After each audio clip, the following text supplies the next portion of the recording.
There's a kind of story that stays with you long after the telling, the kind your grandmother might have shared on a summer porch, rocking slow while the fireflies came out. This is one of those. It's about a woman who arrived somewhere with nothing but a silver hairpin and a name written on a letter. It's about what happens when the world laughs at you and what you do next.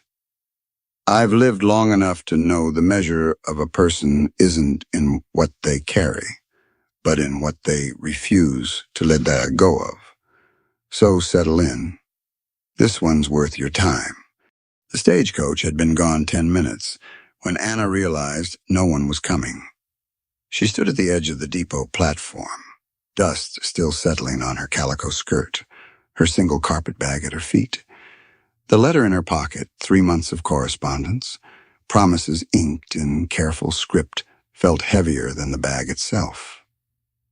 Copper Ridge stretched before her, a main street of sun-bleached storefronts, a water trough where a spotted dog lapped lazily, the faded sign of Silas Pritchard's General Goods swinging in the afternoon wind.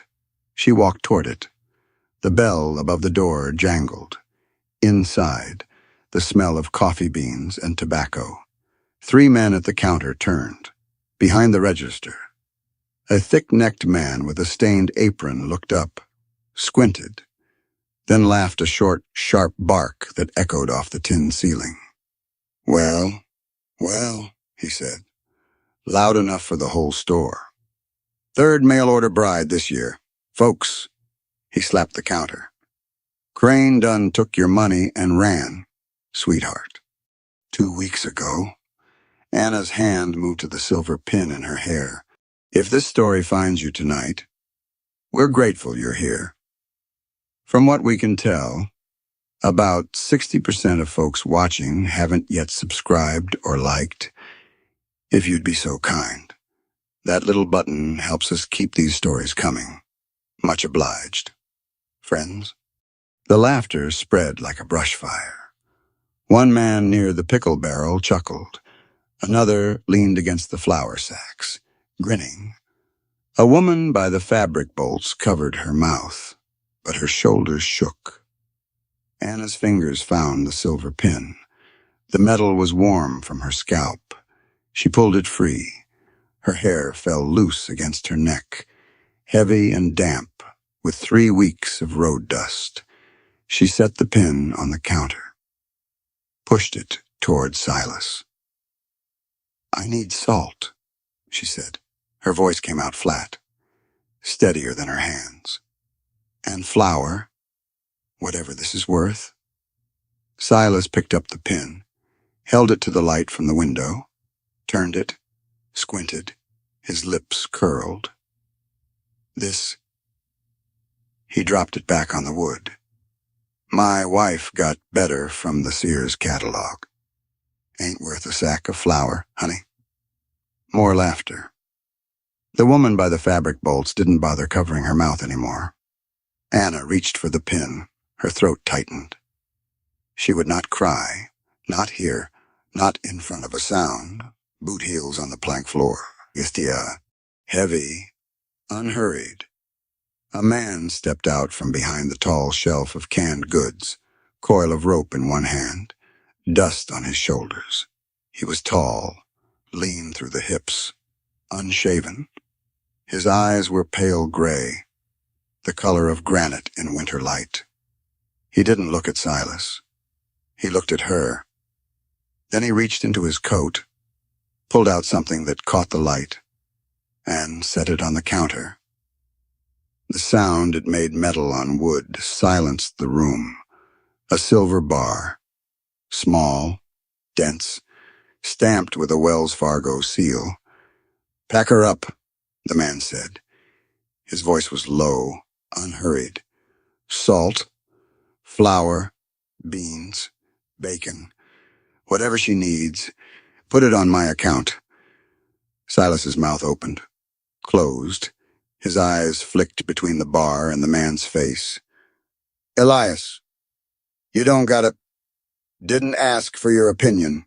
The man, Elias, didn't raise his voice. Just pack the goods. Silas reached for a burlap sack.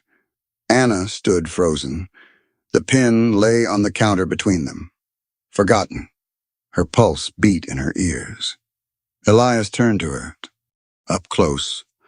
The lines around his eyes were deep, carved by sun and wind.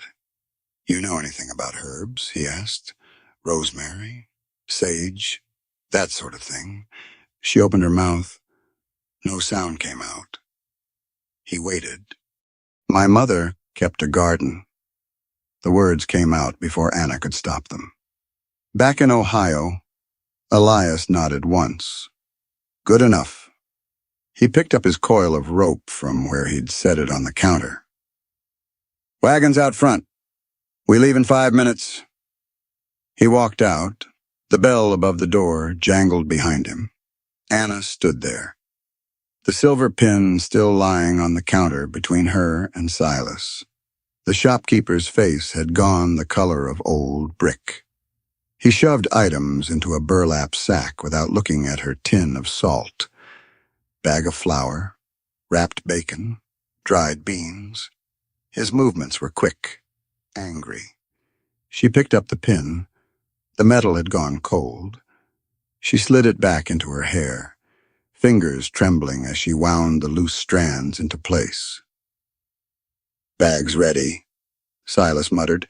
He pushed it across the counter. Anna lifted it, heavier than she expected. She walked to the door without looking back, pushed it open, stepped into the afternoon light. The wagon sat at the edge of the street, single horse, chestnut coat, tail flicking at flies. Elias was already on the bench seat, reins loose in his hands. He didn't turn when she approached. Anna climbed up, the bag in her lap. The wooden seat was hard beneath her, worn smooth by years of use. She could smell the horse sweat and hay and something earthy. Elias clicked his tongue. The horse stepped forward. Copper Ridge fell away behind them. The road climbed, red dirt under the wheels, stones that made the wagon jolt and creak. Oak trees lined the path, their branches reaching overhead like fingers laced together. The shadows grew longer as the sun dropped toward the ridgeline. Anna watched the country unfold.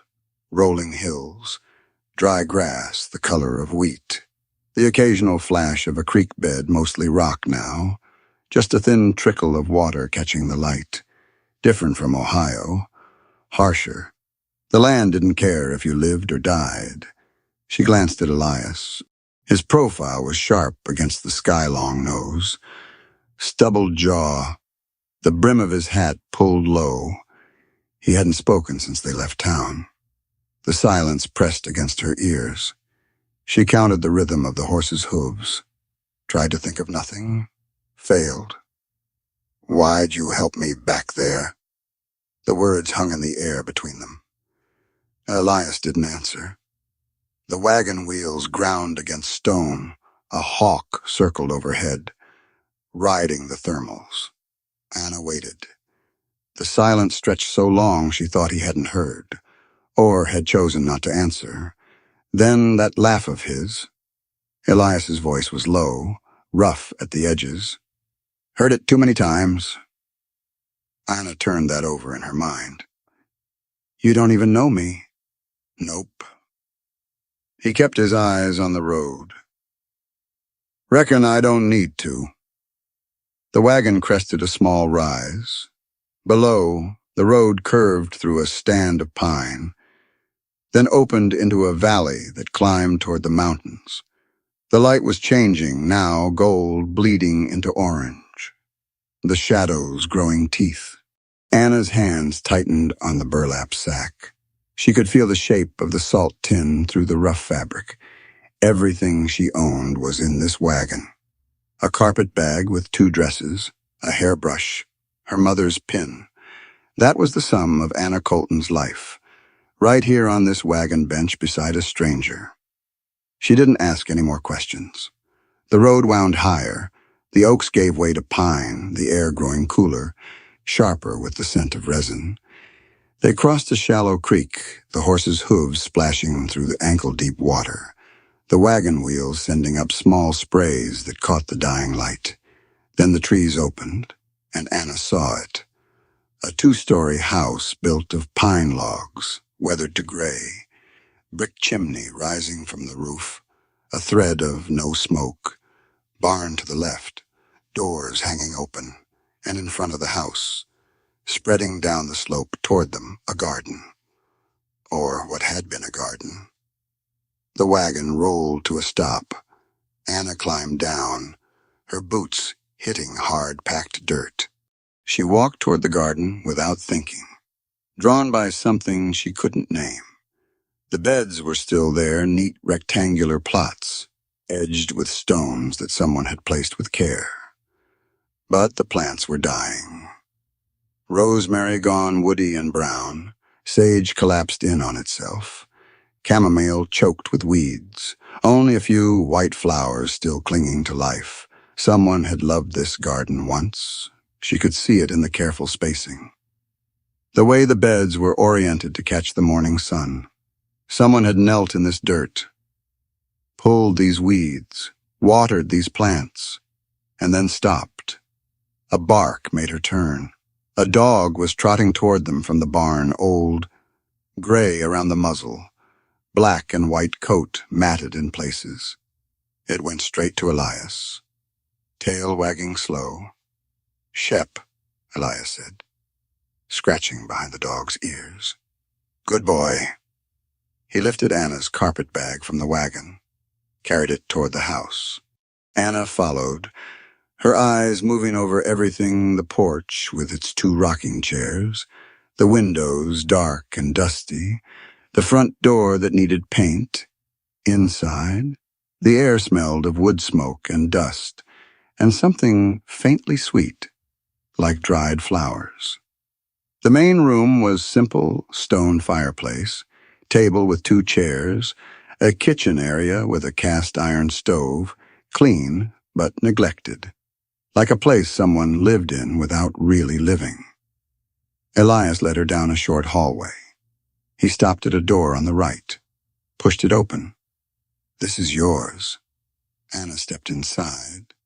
A small room, iron bed frame with a faded green wool blanket, nightstand with a kerosene lamp, one window that looked out over the dying garden. "Privy's out back," Elias said. "Pump's by the kitchen. I eat at 6, breakfast at dawn. You work. I pay. Nothing more, nothing less." He met her eyes for the first time since the general store. "We clear." "Clear," Anna said. He nodded, turned to go. "Mr." She caught herself. "Elias." He stopped in the doorway. "Thank you." He stood there a moment, his back to her. Then, "Don't thank me yet. Garden's half dead and I ain't got patience for excuses." He walked away. His boots echoed on the wooden floor. Anna set her carpet bag on the bed. Her hands were shaking from exhaustion, from the strangeness of it all, from something she couldn't name. She crossed to the window, looked out at the garden below. The last light was fading, the sky turning from orange to purple to deep blue. She could do this. She had to do this. There was nowhere else to go. A floorboard creaked in the hallway. Anna turned, expecting Elias, but the hallway was empty, just shadows and the last gray light from a window at the far end. And at that end, a door, closed, different from the others somehow. The wood was darker, the frame slightly warped as if it hadn't been opened in a long time. Elias had glanced at that door when they passed. Just a flicker, quick and guarded. Anna stared at it now, alone in the gathering dark. What was behind it? Anna awoke before dawn. The room was cold, the wool blanket rough against her chin. Gray light seeped through the window. Outside, a bird called once, twice, then fell silent. She lay still, listening. The house creaked around her, wood settling. The soft tick of something cooling or warming in the walls. No footsteps, no voices, just the silence of a place that had forgotten what company sounded like. She pushed back the blanket and swung her legs over the side of the bed. The floor was ice against her bare feet. She dressed quickly, the same calico dress, worn soft at the elbows, and found a brown canvas apron hanging on a nail behind the kitchen door. The ties were frayed, the fabric stained with old dirt. Someone else's apron. Someone who wasn't here anymore. Anna tied it around her waist and stepped outside. The garden looked worse in the dawn light. What she'd seen last night as neglect now showed itself as near death. The rosemary bushes were skeletal, their needles brown and brittle. The sage had collapsed inward, gray-green leaves curled and dry. Weeds had claimed entire beds, thistle, and wild grass, pushing up through what had once been careful rows. But the bones were good. Anna walked the perimeter slowly, studying the layout. Whoever had planned this garden knew what they were doing. The beds ran east to west, angled to catch the morning sun. The chamomile was planted near the house, where it would get afternoon shade. The mint was set apart, contained by a border of flat stone. Someone had known it would spread if given the chance. Anna knelt at the edge of the rosemary bed. The soil was hard, cracked from weeks without water. She dug her fingers in, pushing past the dry crust, feeling for what lay beneath. The dirt grew cooler as she went deeper, damper. She found a root thick, pale, still firm. She followed it down, scraping away soil with her fingernails, until she reached a point where new growth was trying to push through, a tiny green nub, no bigger than her thumbnail. Still alive, Dee sat back on her heels, dirt under her nails, a smear of it on her cheek where she'd pushed her hair back. The sun was cresting the ridge now, spilling gold across the valley. The air smelled of pine and dry grass, and something else, something green and sharp, that came from the chamomile, still clinging to life despite everything. The well was behind the house. Anna found a wooden bucket beside it, the rope worn smooth from years of use. She dropped the bucket down, heard the splash, felt the weight as it filled. The pulley creaked as she hauled it up, the rope rough against her palms. She carried the bucket to the garden. The water sloshed against her leg, soaking through her skirt. She didn't care. She knelt at the first rosemary bush and poured slowly, watching the water disappear into the cracked earth, darkening the soil, seeping down toward those pale roots waiting below. One bucket, back to the well. Another bucket, back to the garden. The sun climbed higher. Sweat gathered at her temples, ran down the back of her neck. Her shoulders began to ache. The rope left red marks on her palms that would turn to blisters by evening. She kept going. By late afternoon, she had watered every bed. The soil was dark now, soft enough to work. She found a rusted trowel in the barn and started on the weeds, pulling thistle by the roots, yanking wild grass from between the herb plants, clearing space for the survivors to breathe. Her back screamed, her knees were raw from kneeling on stones. The blisters on her palms had broken open, stinging each time she gripped the trowel handle. But she kept working, kept pulling, kept clearing. Elias walked past around 4 o'clock. He had a hoe over his shoulder, heading toward a fenced area beyond the barn. He slowed when he reached the garden, stopped at the edge. His eyes moved over the beds, the dark soil, the cleared weeds, Anna on her knees with dirt to her elbows. He didn't speak, just stood there for a long moment, watching. Then he shifted the hoe on his shoulder and walked on. Anna went back to work. The day passed in a rhythm of water and weeding, hauling and kneeling. By the time the sun touched the ridge, her whole body was one long ache from neck to heel. Her hands were raw, the skin cracked and stinging. But the garden looked different. The beds were clear. The soil was wet.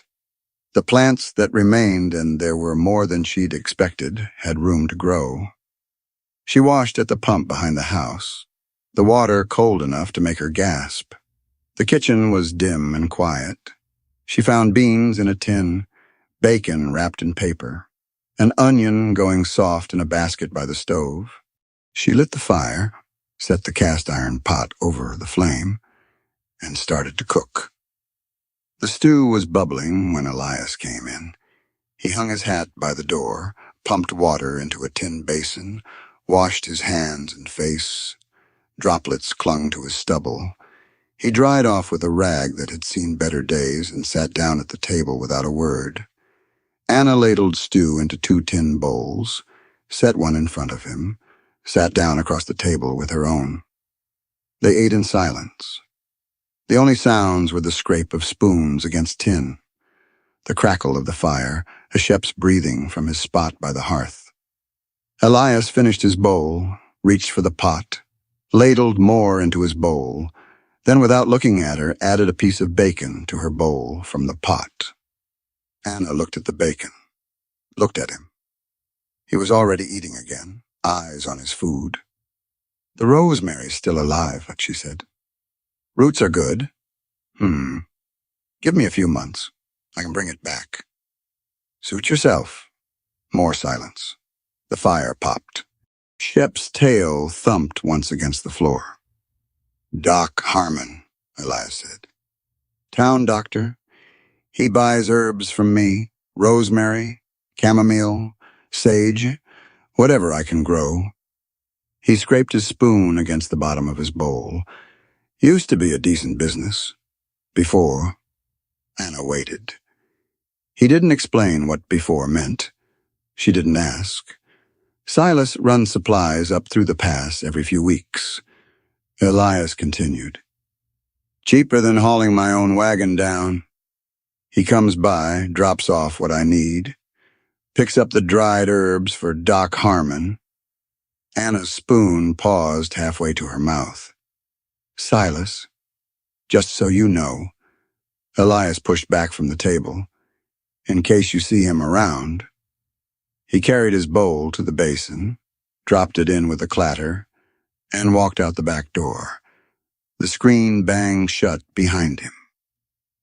Anna sat alone at the table. The fire had burned down to embers, casting long shadows across the room. Through the window, she could see the garden, her garden now. At least for a while, dark shapes against the darkening sky. Silas would come here, to this house, to this farm, where she was trying to build something new. She washed the bowls slowly, methodically, her hands moving through the motions while her mind turned elsewhere. The water was cold. Her reflection rippled in the basin, a tired woman with dirt on her face and blisters on her palms. When she finished, she dried her hands and walked down the hallway toward her room. The house was quiet. Elias had gone somewhere, the barn, maybe, or out to check on something in the failing light. She passed the closed door at the end of the hall. Tonight, it seemed different. A thin line of lighter wood showed at the bottom edge, where years of footsteps had worn away the stain. Someone had walked to this door many times, stood here, maybe pressed a hand against the wood. The way Anna found herself doing now, the wood was cool under her palm, smooth. She could smell something faint lavender. Maybe, or something like it. Old and dry, trapped behind the door like a ghost. Her hand moved to the knob. It turned. The knob turned, but Anna didn't push. She stood there in the dark hallway, her palm pressed against the wood, her heart beating in her throat. The lavender smell drifted through the crack, faint, old, like something pressed between the pages of a book years ago. She let go, stepped back. The knob clicked softly as it returned to its resting position. Not tonight. Not yet. She walked to her room, closed the door behind her, and lay awake until the first gray light touched the window. The days fell into a rhythm after that. Anna rose before dawn, dressed in the dark, and went to the garden. She hauled water until her shoulders burned. She pulled out weeds until her fingers bled. She talked to the plants the way her mother had taught her soft words. Nonsense, really, but it felt right. The rosemary responded first, new growth pushing up from the woody stems, then the sage, unfurling pale green leaves toward the morning sun. The chamomile came back strongest of all, white flowers dotting the beds like scattered coins. Elias kept his distance. He worked the land beyond the barn, mending fences, tending to the horse, doing whatever solitary work occupied men who lived alone. They ate together twice a day, breakfast and supper, but the meals passed mostly in silence.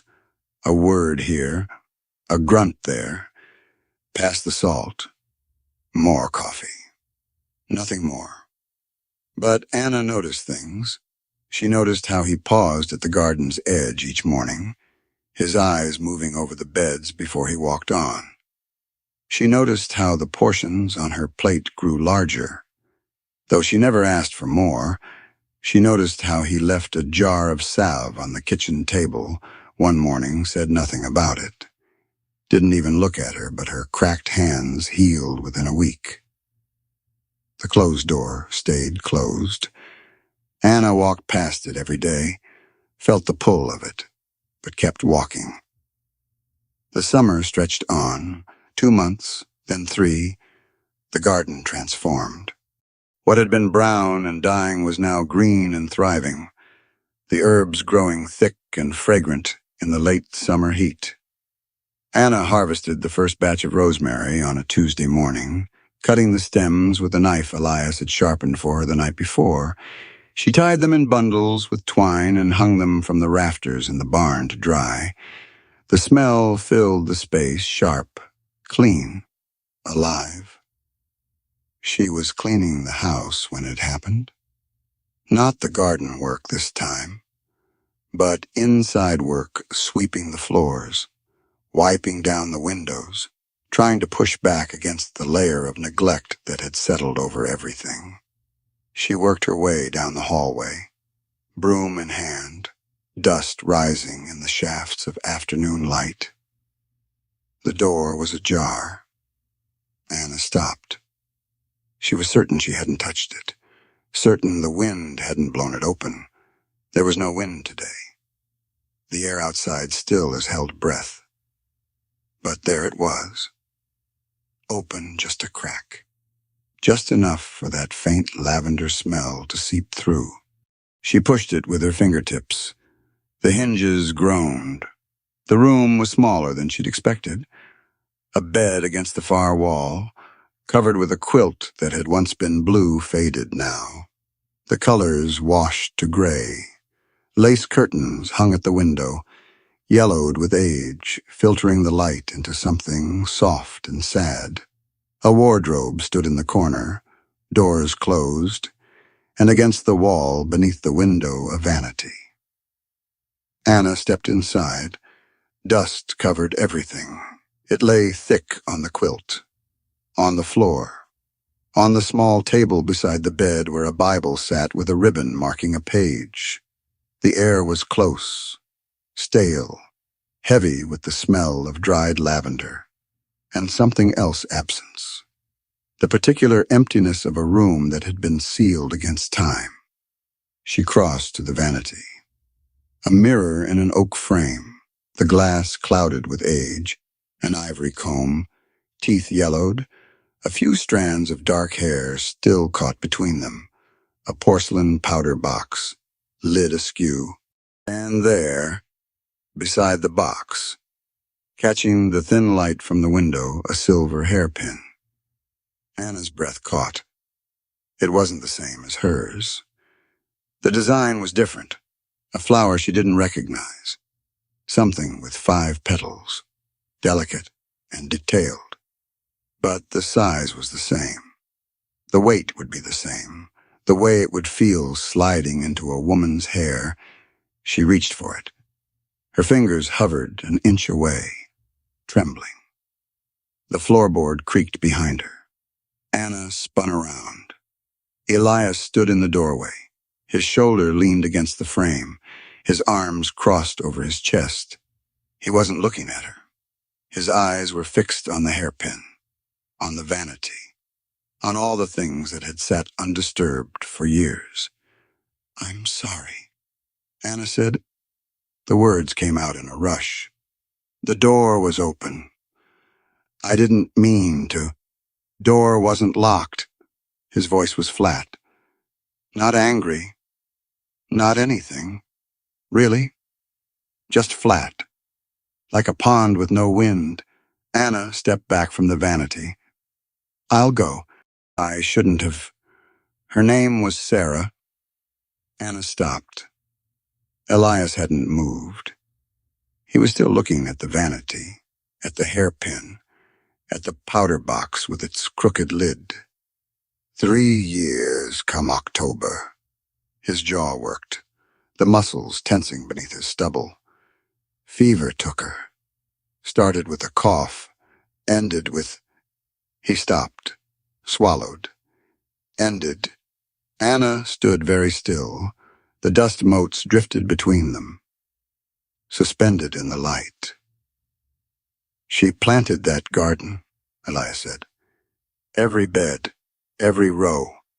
Used to spend hours out there, talking to the plants like they could hear her." A sound came from his throat, not quite a laugh, not quite anything else. "Thought she was crazy at first. Then I got used to it. Then I..." He stopped again. The silence stretched out, filling the room, pressing against the walls. "She had good taste," Anna said quietly. "The lace on those curtains, someone who knew what they were doing made those. Her mother. Wedding gift." "How long were you married?" 4 years. Would have been 5 that November. Anna looked at the Bible on the bedside table. The ribbon marking the page was frayed at the edges, the fabric worn thin from being touched. "I haven't been in here," Elias said. "Not since we buried her. Couldn't. Just couldn't." Anna nodded. She understood that. She understood how a room could become a tomb, how closing a door could feel like the only way to survive. "The hairpin," she said. "It's beautiful." Elias finally looked at her. His eyes were red-rimmed but dry. If he had tears left for Sarah, he wasn't showing them now. "She wore it every Sunday," he said. "Church days. Said it made her feel pretty." She was right. Something shifted in his face. Not a smile, nothing that simple, but something that had been locked tight, loosened just a fraction. "Do what you want with the room," he said. He pushed off from the doorframe, turned to go. "She ain't coming back. I won't go in again. Not if you don't want me to." Elias paused at the threshold. He didn't turn around. "Might be time," he said, his voice rough. "Might be time someone did." He walked away, His boots echoed down the hallway, then faded. Anna stood alone in Sarah's room. The light was changing, the sun dropping toward the ridge, shadows lengthening across the faded quilt. She looked at the hairpin one more time, that small silver thing that had meant so much to a woman she'd never meet. Then she turned and walked out, leaving the door open behind her. That night, they ate supper in their usual silence, but something had shifted. The air between them felt different, not warm. Exactly, but less cold, less careful. After the meal, Elias spoke without looking up from his plate. "Market day next week. Doc Harmon's been asking about chamomile." He scraped his spoon against the tin. "Could use help at the stall, if you're willing." Anna's hands stilled on her bowl. Market day. The town, the stall. Silas would see her there. The morning of market day, Anna stood in front of the small mirror in her room and studied her reflection. The calico dress was clean. She'd washed it 2 days ago. Hung it on the line behind the house, pressed it with the heavy iron she'd found in the kitchen. The fabric was still worn at the elbows, still patched at the hem. But it was clean. That was something. Her fingers found the silver hairpin on the nightstand. Her mother's pin. The lily design caught the early light, tarnished but still beautiful. She wound her hair up, slid the pin into place, and looked at herself again. The woman in the mirror looked older than she remembered. Thinner, too, but stronger somehow. Her arms had definition they'd never had before. Muscles built from hauling water and turning soil. Her hands were rough, the calluses thick, the skin brown from months in the sun. She didn't look like the woman who'd stepped off that stagecoach. She didn't feel like her either. "Wagon's ready." Elias's voice came from the front of the house. Anna took one last look at the mirror, then walked out to meet him. The wagon was loaded with crates, dried herbs, bundled and tied with twine. Each bundle labeled in Anna's careful handwriting. Rosemary, sage, chamomile, mint. The smell rose from the wagon bed, sharp and green and alive. Anna climbed up onto the bench seat. Her stomach was tight, her palms damp against her skirt. She kept her eyes forward as Elias clicked his tongue, and the horse started down the road. The ride to town took an hour. Anna spent most of it not talking, watching the country roll past, trying not to think about the general store and the sound of laughter echoing off the tin ceiling. Copper Ridge appeared around a bend in the road, the same sun-bleached buildings, the same dusty street, the same sign swinging above Silas Pritchard's General Goods. Anna's hands tightened in her lap. The market was set up in the square at the center of town. Wagons lined the edges, their owners standing behind makeshift stalls, planks laid across barrels, crates stacked to display goods. Anna saw vegetables, eggs, fresh bread, jars of preserves, bolts of fabric. The air smelled of dust and horse manure and something sweet baking somewhere nearby. Elias pulled the wagon into an empty spot near the water trough. He climbed down, started unloading the crates, setting up the stall with practiced efficiency. Anna helped, her movements mechanical, her eyes darting toward the general store at the corner of the square. Silas wasn't outside. The store's windows reflected the morning sun, impossible to see through. Here, Elias set the last crate on the plank table. The herb bundles were arranged in neat rows, now green and fragrant, tied with brown twine, the labels facing outward. He stepped back, looked at the display, then at Anna. "You know the prices," he said. I'll be at the feed store if you need me." He walked away before she could respond. Anna stood alone behind the stall. The square was filling up now, women with baskets over their arms, men in work clothes, children darting between the wagons. Voices rose and fell. Laughter mixed with the clatter of wheels and the braying of a mule somewhere down the street. No one approached her stall. Anna straightened the bundles that didn't need straightening. She adjusted the labels. She wiped dust from the plank table with her palm. Her heart beat too fast, her breath coming shallow in her chest. From the corner of her eye, she saw the general store door open. She didn't look.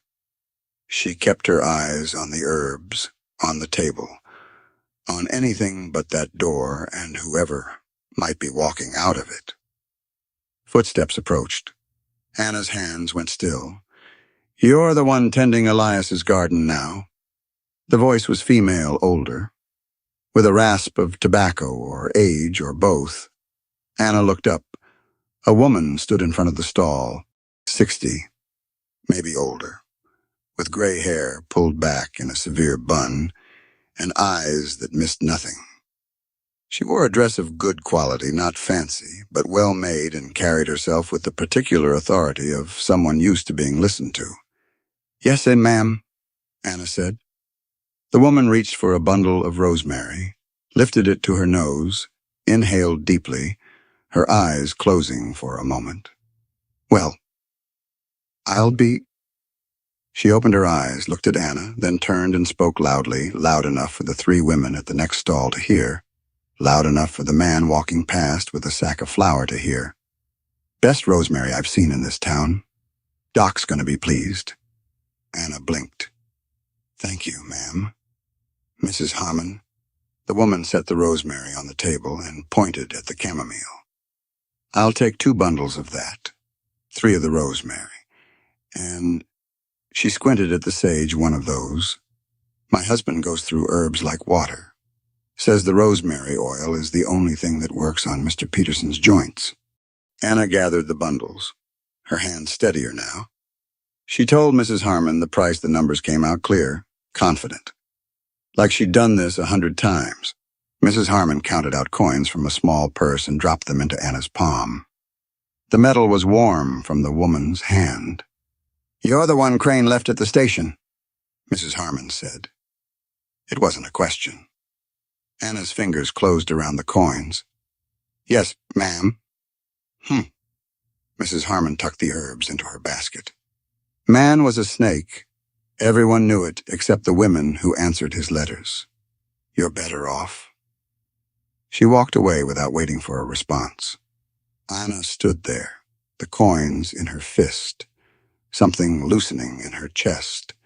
More customers came after that. A young woman with a baby on her hip bought mint for tea. An older man with a pronounced limp asked about the chamomile and its uses. A farmer's wife bought sage and rosemary and asked if Anna would have lavender next month. "Might," Anna said. "The plants are coming back. We'll see." Between customers, an old woman approached. White hair, face like crumpled paper, but eyes that were sharp and bright. She picked up a bundle of mint, turned it over in her gnarled hands. "You know anything about growing this?" she asked. "Mine keeps dying." "Too much sun, probably." Anna said, "Mint likes shade and wet feet." "Huh." The old woman, Martha. Someone had called her, squinted at the bundle. "My Henry always said full sun." "With respect, ma'am, your Henry was wrong." Martha's mouth opened, closed. Then she laughed, a short, sharp bark that turned into a wheeze. "Well," she said, pulling coins from her apron pocket. "Ain't that something? A woman who speaks her mind." She dropped the coins on the table. "I'll take 2 bundles, and I'll be back next month to tell you if you were right." "I'll be here." Martha walked away, still chuckling. Anna counted the coins in the small cloth bag she'd brought for the purpose. More than she'd expected. Enough to matter. Enough to prove she could do something besides take up space and accept charity. The sun was high now, the morning crowd thinning. Anna was reaching for her water flask when she saw him. Silas stood at the edge of the square, arms crossed over his chest, watching her stall. He was too far away for her to read his expression, but she could feel his eyes on her, heavy, measuring. He started walking toward her. Anna's hand tightened on the flask. Her throat went dry. The coins in the bag suddenly weighed nothing at all, meaningless against the memory of his laughter, the way he'd dropped her mother's pin on the counter like it was trash. Silas was 10 feet away now. 8, 5. He opened his mouth to speak. A hand came down on the edge of the stall. Elias. He'd appeared from somewhere at the feed store, maybe, or somewhere else, and now he stood beside Anna, his palm flat on the plank table, his body angled toward Silas. He didn't say anything, didn't threaten, didn't posture. He just stood there, looking at Silas with those pale gray eyes, waiting. Silas's mouth closed. The two men looked at each other for a long moment. Something passed between them, something Anna couldn't read, couldn't interpret. Some history or understanding that existed outside of words. Then Silas turned and walked away. Anna let out a breath she hadn't known she was holding. Elias watched Silas go, his hand still on the table. When the shopkeeper disappeared into his store, Elias straightened, rolled his shoulders, and looked at the herb bundles. "Sold much? Enough," Anna said. Her voice came out steadier than she felt. "Good." He picked up an empty crate, set it in the wagon bed. "Pack up. We're done here." The ride home was quiet, but different from the ride in. The silence wasn't heavy anymore, it was just silence. Comfortable. The kind that didn't need filling. Anna sat with the cloth bag of coins in her lap, feeling their weight, their reality. She had earned this, not been given it, earned it. The farm appeared around the last bend. The house and barn and garden spread out against the ridge. Anna looked at it differently now. Not as a place she'd ended up, but as a place she might belong. Elias pulled the wagon to a stop near the barn. Anna climbed down, the coin bag tucked into her apron pocket. "Elias." He paused, one foot on the ground, one still in the wagon. "Thank you," she said, "for what you did back there, with Silas." He looked at her for a moment, then he shook his head. Didn't do anything. He climbed down, started unhitching the horse, just stood there. That was enough. He didn't respond, but as he led the horse toward the barn, Anna thought she saw something at the corner of his mouth, not quite a smile, but close. She was walking toward the house when Shep started barking. The dog was at the edge of the property, near the road that led down through the pass. His bark was sharp, urgent, different from his usual greeting. Anna stopped, listened. Hoofbeats. Coming up the road, fast, Elias emerged from the barn, his eyes on the dog, then on the road.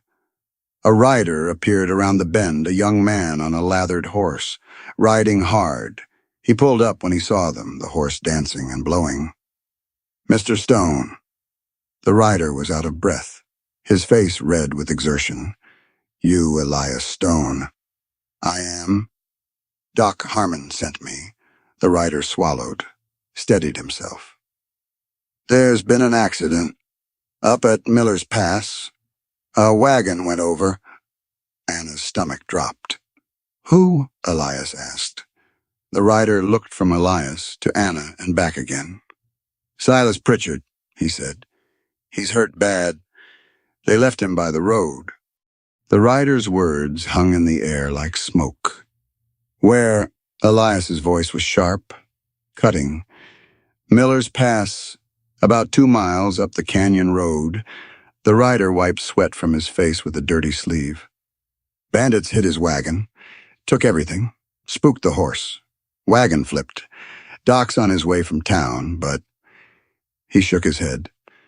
Road's rough in the dark. Figured someone closer might get there first. Elias was already moving toward the barn. Anna, get the lantern. The big one. By the kitchen door. And grab whatever clean cloth you can find. Anna's legs didn't move. Silas, the man who'd laughed at her.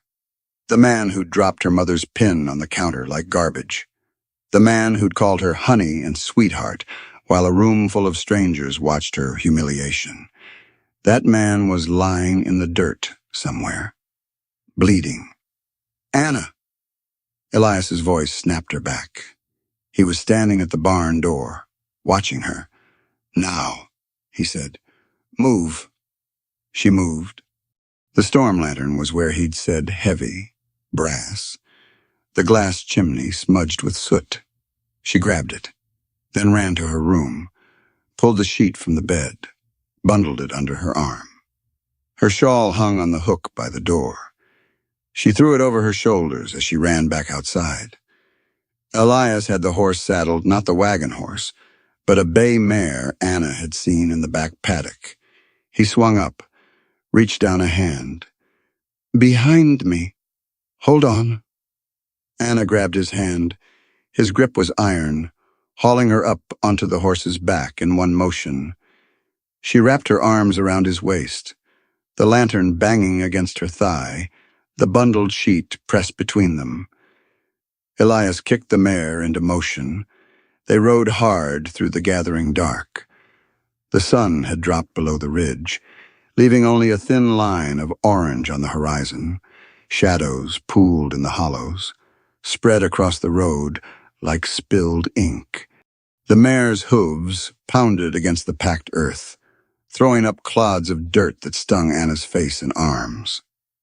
The canyon road climbed steeply, winding between walls of rock that rose on either side like the ribs of some ancient beast. Anna could smell pine resin and dust and the sharp tang of the horse's sweat. Her thighs ached from gripping the mare's flanks. Her arms burned from holding on to Elias.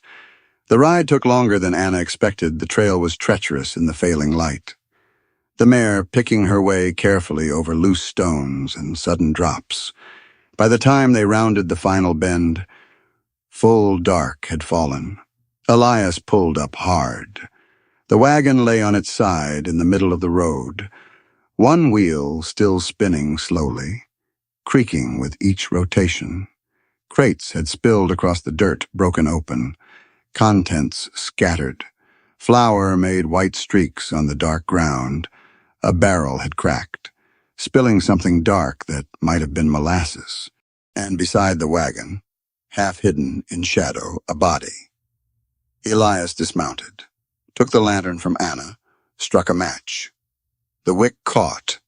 Throwing a circle of yellow light across the scene, Anna slid down from the horse. Her legs nearly buckled when they hit the ground. She steadied herself against the mare's flank, then forced herself to walk toward the body. Silas lay on his back, one leg twisted at a wrong angle beneath the overturned cargo box. His face was covered in dirt and scratches. Blood crusted at his hairline. His chest rose and fell in shallow, rapid breaths. Anna stopped 3 feet away. The lantern light fell across his face. He looked smaller than she remembered, smaller and older. The flesh of his cheeks slack, his lips cracked and pale. His eyes were closed, the lids fluttering. This was the man who had humiliated her. This was the man who had made her feel smaller than the dirt beneath his boots. Anna's hands curled into fists at her sides. Your call. Elias's voice came from behind her, flat and even. Anna turned. He stood by the wagon wheel, the lantern held low, his face half in shadow. He wasn't looking at Silas. He was looking at her. What ain't my enemy lying there? Elias shifted the lantern to his other hand. Your call. Anna stared at him. The night wind cut through the canyon, cold against her sweat-damp skin, somewhere in the darkness. An owl called once and fell silent.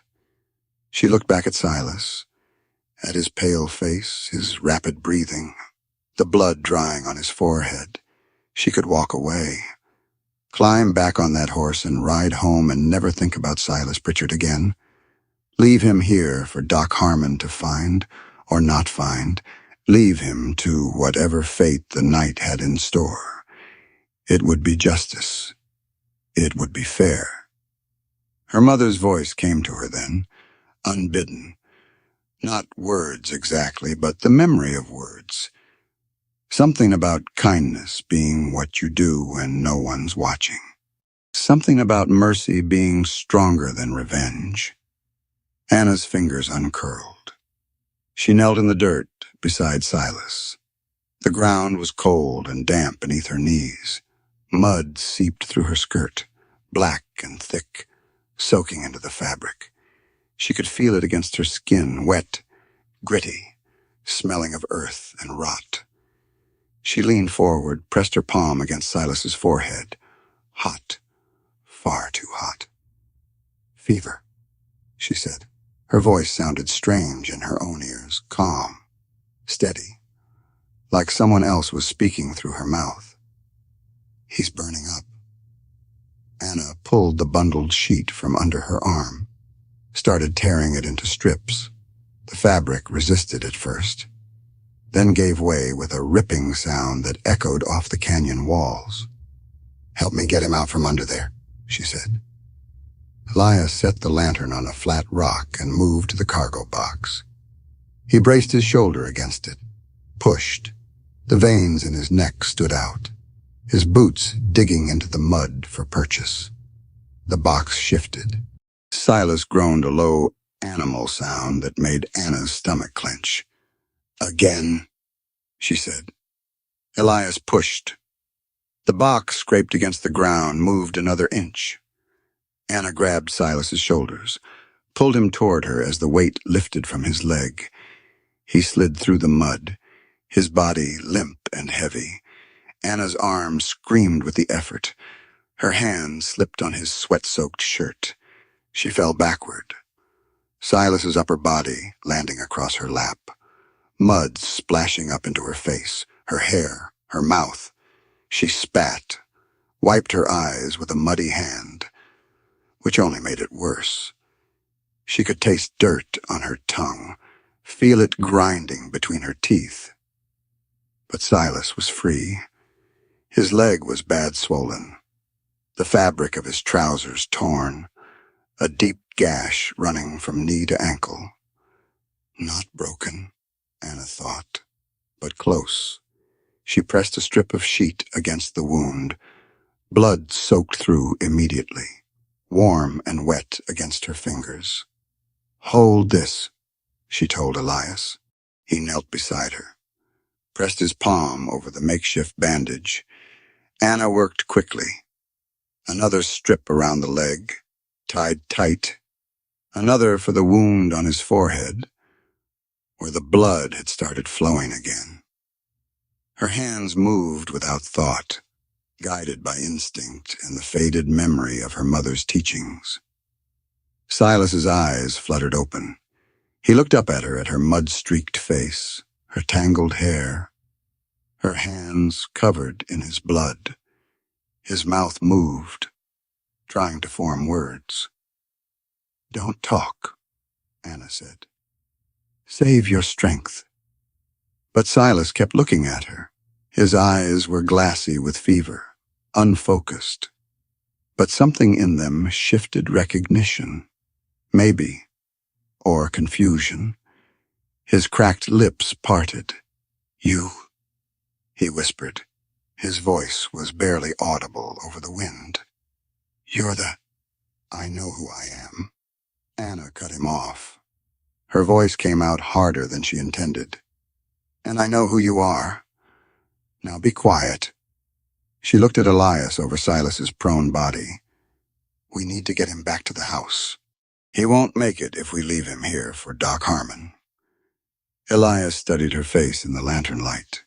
His expression was unreadable, not surprised, not impressed. Just watching, taking her measure. Then he nodded. "I'll bring the horse closer. You keep pressure on that leg." He stood and walked into the darkness beyond the lantern's reach. Anna sat in the mud, Silas's head in her lap, his blood on her hands. The wind cut through the canyon, carrying the smell of pine and coming rain. Above her, the first stars were appearing, cold and distant. She looked down at Silas's face, the face of the man who had mocked her, reduced her to nothing in front of a room full of strangers. His eyes had closed again. His breathing was shallow but steady. The fever burned beneath her palm where it rested on his forehead. She had saved him. Now she had to keep him alive. But as she sat there in the mud and the dark, a different thought crept in, cold and unwelcome. What would Silas say when he woke up and realized who had rescued him? The first night was the worst. They carried Silas into the house on a makeshift stretcher, 2 fence posts with a blanket stretched between them. His body was dead weight, his head lolling to one side, his breathing rapid and shallow. Anna directed them to the small room at the end of the hall, not Sarah's room, but a storage space they cleared in minutes, shoving crates against the walls, laying blankets on the narrow cot that had been buried under old horsetack. Silas didn't wake when they laid him down. His skin was the color of candle wax, sheened with sweat. The bandage on his leg had soaked through during the ride, the white fabric now rust-brown with dried blood. Anna cut away his trousers with a kitchen knife. The wound beneath was ugly, jagged edges, dirt ground into the flesh, the beginning of infection already visible in the red streaks radiating from the gash. She cleaned it with water boiled on the stove, her hands steady even as her stomach turned. She packed the wound with chamomile paste, something her mother had taught her years ago, in another life, and wrapped it tight with fresh cloth.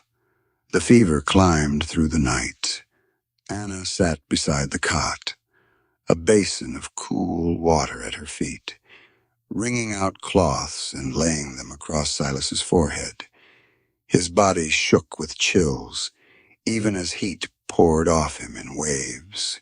He muttered in his delirium fragments of words, names she didn't recognize, pleas that made no sense.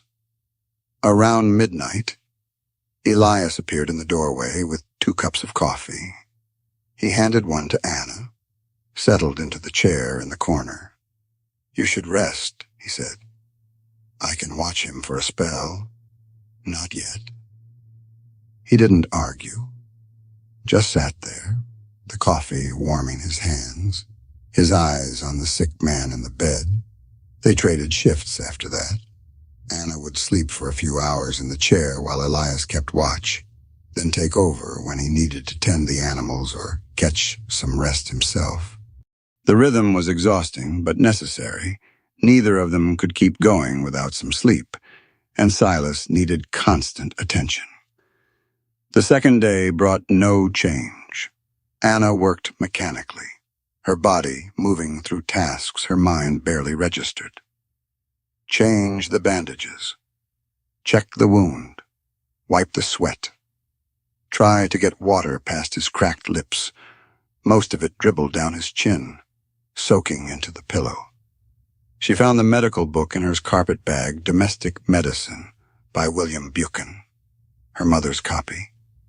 The margins filled with handwritten notes in faded ink. She read the section on fever 3 times. searching for something she might have missed. The words blurred together. Her eyes burned. She kept reading. That night, Elias brought soup instead of coffee. He sat in the same chair, in the same position, watching her work. "You need to eat," he said. "Won't do him any good if you collapse." Anna took the bowl. The soup was warm, salty, good. She hadn't realized how hungry she was until the first spoonful hit her stomach. Elias was quiet for a long moment. Then, "Sarah used to sing when she cooked." Anna looked up. Elias wasn't looking at her. His eyes were fixed on some point in the middle distance, somewhere beyond the walls of the small room. "Couldn't carry a tune worth anything," he continued. "Hymns, mostly. Amazing Grace. But and over till I thought I'd go crazy." A sound came from his throat, not quite a laugh. "Miss it now, Gatho." Anna set the spoon in the bowl. "Tell me about her." And he did. He talked about how they'd met at a church social, her in a blue dress, him too nervous to ask her to dance until the last song of the night. He talked about their wedding, small and simple, just family and a few friends. He talked about the garden, how she'd started it from nothing, just a patch of dirt and a handful of seeds, how she'd spent hours out there talking to the plants like they were children. He talked about the fever that had taken her, how it had started with a cough, then a headache, then a heat that wouldn't break, how he'd sat beside her bed, just like Anna was sitting now, praying to a God he wasn't sure was listening. His voice cracked on the last part. He stopped talking. The silence stretched out, filled only by Silas's ragged breathing. "I'm sorry," Anna said. "Don't be." Elias stood, his joints cracking. "Ain't your burden to carry." He walked out of the room. Anna heard his footsteps fade down the hall, heard the back door open and close. The days blurred together after that. 4, 5, 6, the fever would drop, then spike again. The wound on Silas's leg began to heal, the angry red streaks fading. But the fever held on like a dog with a bone.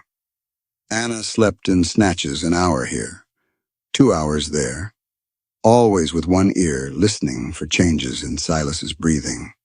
Elias took the night shifts when he could, sitting in the corner chair with a cup of cold coffee, watching over the man who had once humiliated the woman sleeping in the next room.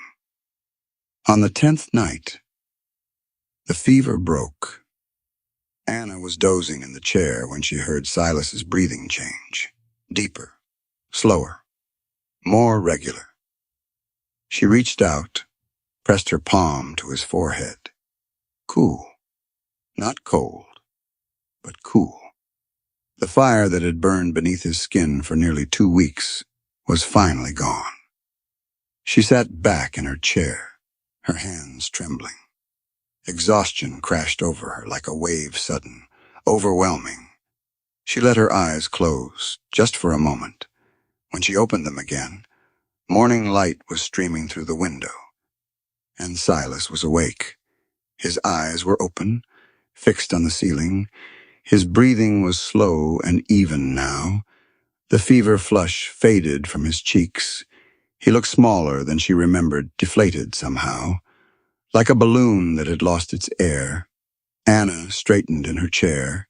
Her back screamed in protest, her neck stiff from sleeping at an awkward angle.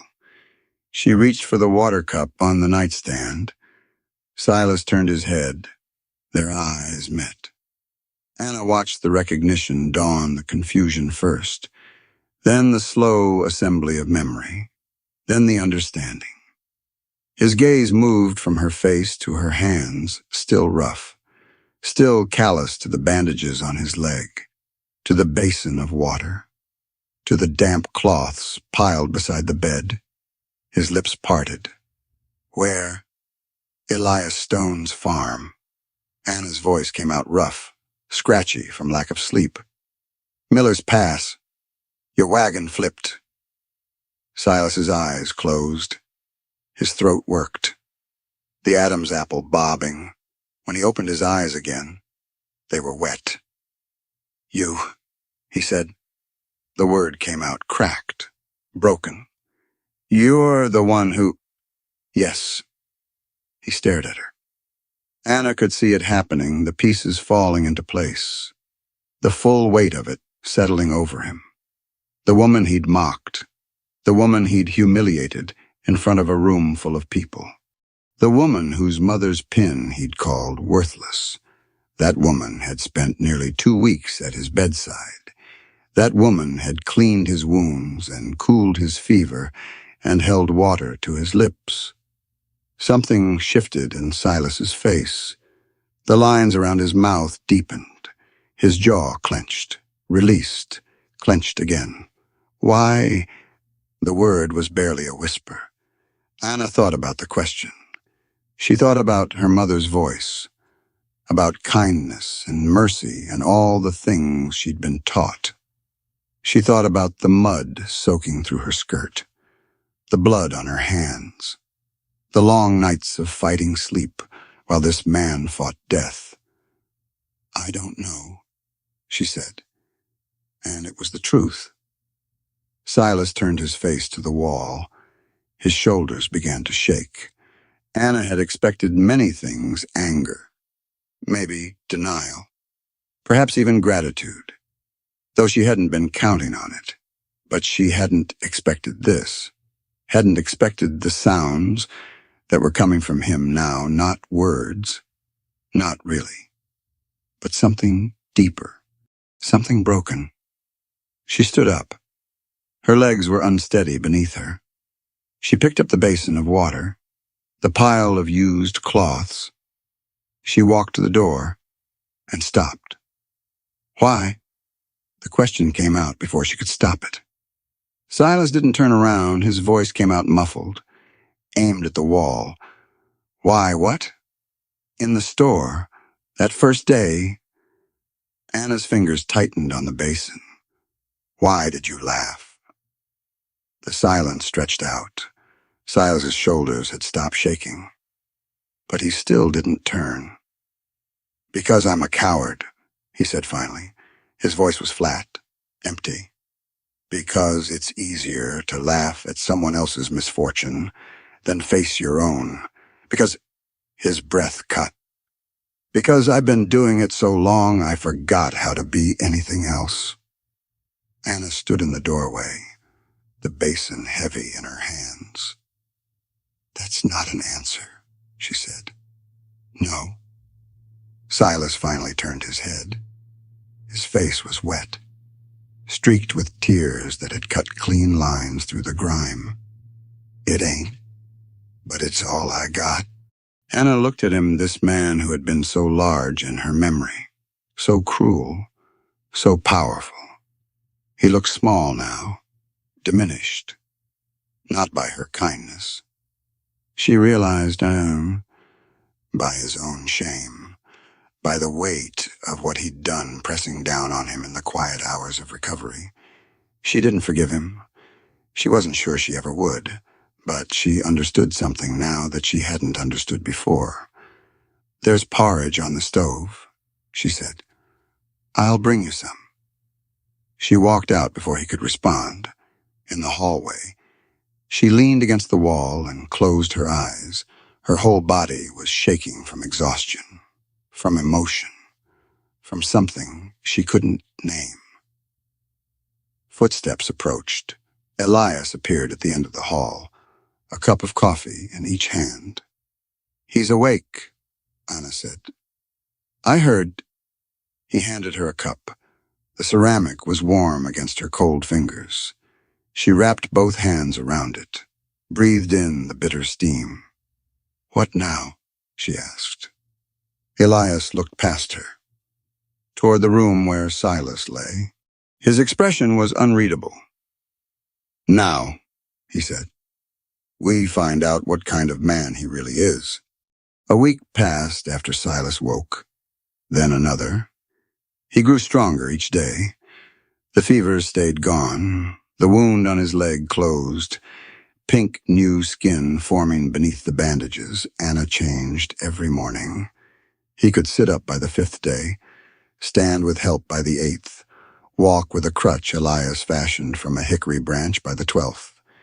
He didn't speak much, took his meals in silence, eyes on his plate.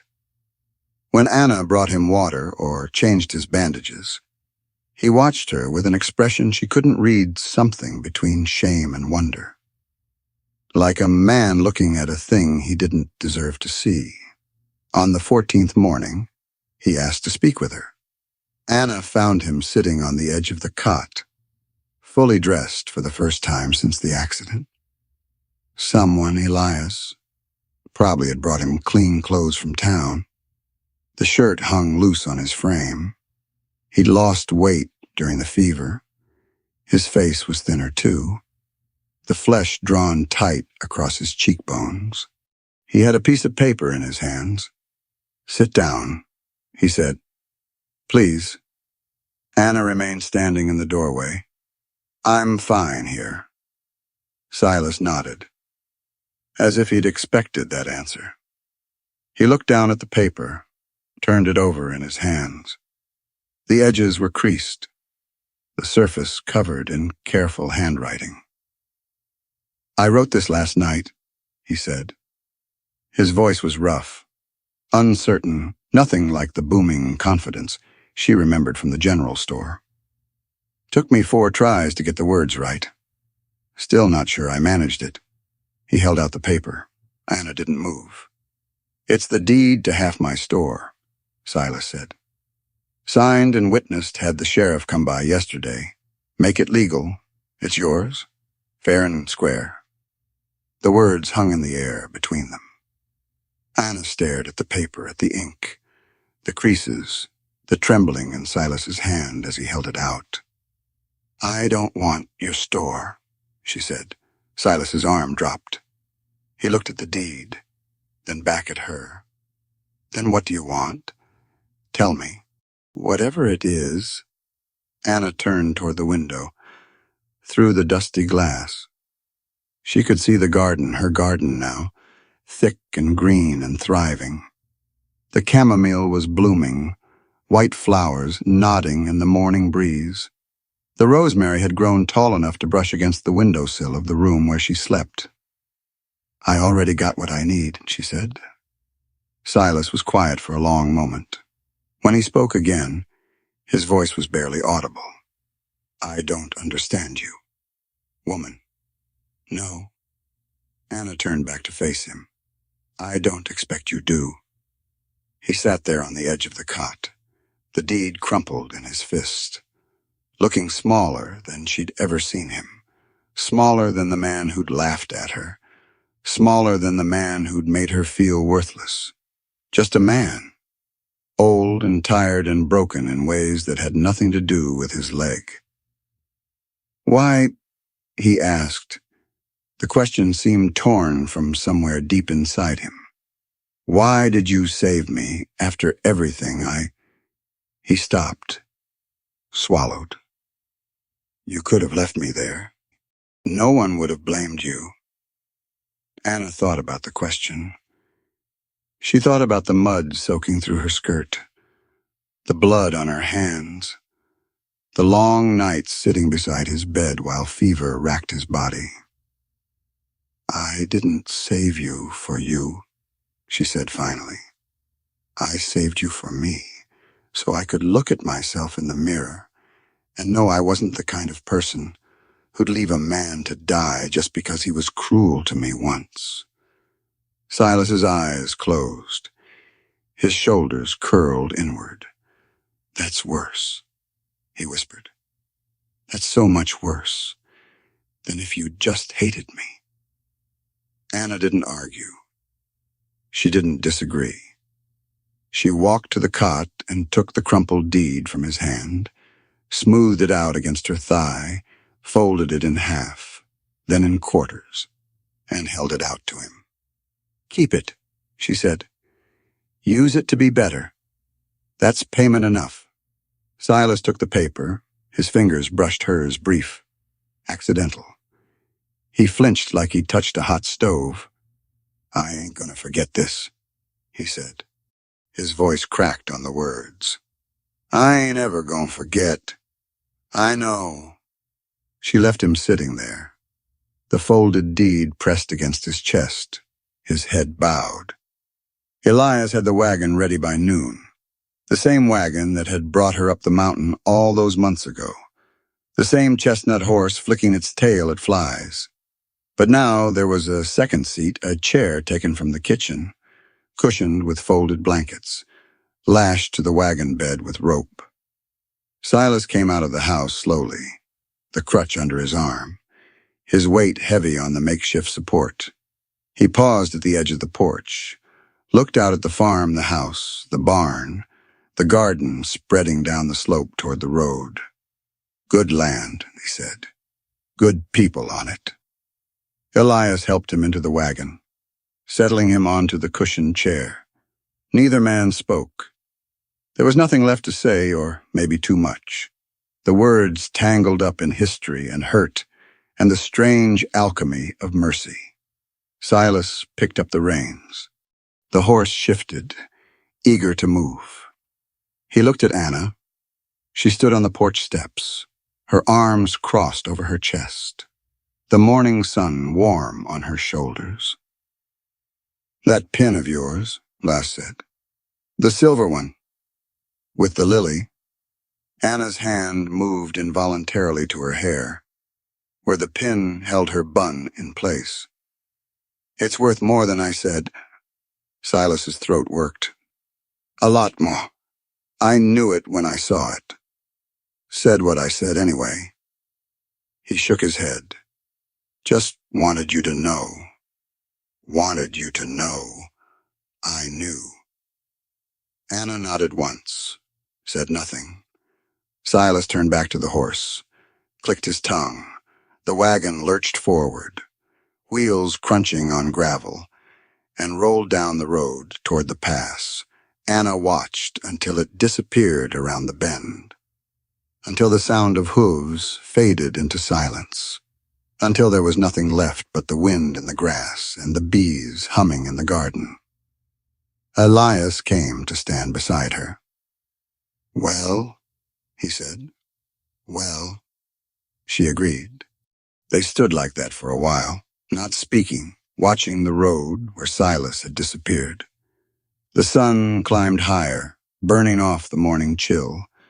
Somewhere in the barn, a sheep barked once and fell silent. "Got a question for you," Elias said finally. Anna turned to look at him. He was staring out at the garden, his profile sharp against the bright sky, the lines around his eyes deep from years of squinting against the sun. "Ask it." "That chamomile." He nodded toward the white flowers bobbing in the breeze. "Doc Harmon's been asking for more. Wants to know if we can double the crop next spring." He paused. He said, "Not you. We." Anna waited. Elias turned to face her. His eyes were the color of river stones, pale gray, steady, holding hers without flinching. "Wondered if that was all right with you," he said. "The we part." Anna felt something shift in her chest. Not her heart. Nothing so simple. Something deeper. Something that had been locked tight for a long time, slowly working its way open. "Might be," she said. "Might be." The corner of his mouth twitched, not quite a smile, but close. "That a yes or a no?" "That's a might be."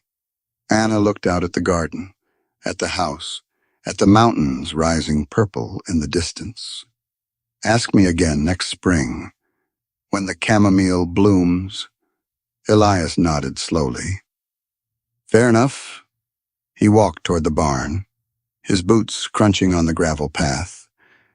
Halfway there, he stopped and looked back. "Good crop this year," he said. "Best in years? Told you I could bring it back. You did." He held her gaze for a long moment. "Reckon you did?" He disappeared into the barn. Anna stood alone on the porch. The sun was high now, the shadows short, the air thick with the smell of herbs and warm earth. She reached up and touched the silver pin in her hair, the lily, tarnished but still beautiful, the last piece of her mother she carried with her. It wasn't worthless. It never had been. She walked down the steps and into the garden. The chamomile brushed against her skirt as she passed, white petals soft as whispers. The rosemary was tall and fragrant, the sage silvery green in the midday light. She knelt in the dirt, the same dirt she'd dug her fingers into on that first morning, searching for signs of life, and pulled a weed from between the mint plants. The soil was dark and rich beneath her hands. Alive.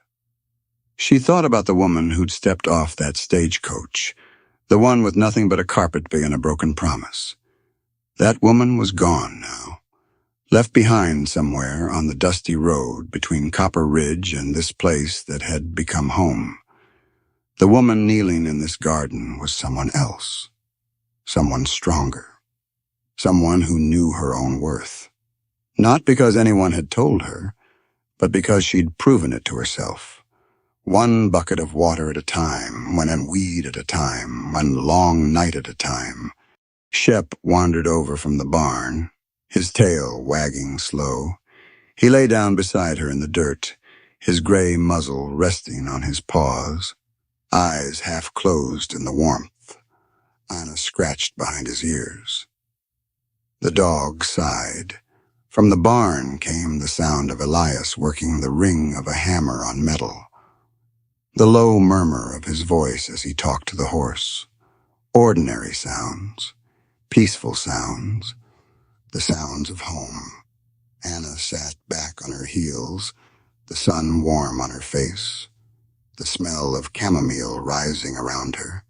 She looked at the garden she had brought back from the dead, the house that had opened its doors to her, the mountain standing guard against the sky. She touched the pin in her hair one more time. Then she went back to work. There's a quiet weight that settles after a story like this one. Not heavy, exactly.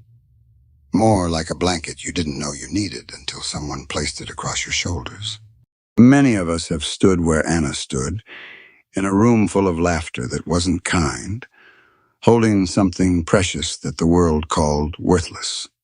Some of us have been Elias, too, keeping a door closed because opening it meant feeling again. And perhaps a few of us have been Silas, carrying the memory of cruelty we wish we could take back, wondering if it's too late to become someone different. These feelings don't need to be resolved tonight. They're allowed to sit with you, unfinished. The way real life often is, not every wound heals clean. Not every question finds its answer. And that's all right. What matters is that you stayed. You listened. You let this strain walk beside you for a while. Thank you for that. Thank you for being here.